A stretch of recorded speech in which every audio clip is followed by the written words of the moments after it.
check in ko yung ano. Hello guys! Punta po kami ngayon sa second location po namin sa Spidor Farm. Ayan guys, ito po yung daan dito.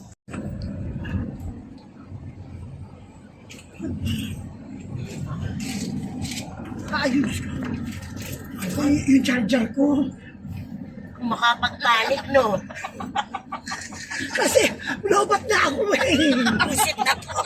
Alam ko ano na yun. Ano ba naman yan? Kasi lobat na ako eh. Yun lang. Okay na. ba? Okay. Oo, sobra. Oh, ganda babae oh! Yeah! Diba? Magkakahanap na ako niyan. Magkakahanap ng katangahan. Lang siya. Ano pa, ito cellphone mo, nandito na sa likod. Charger na ba rin?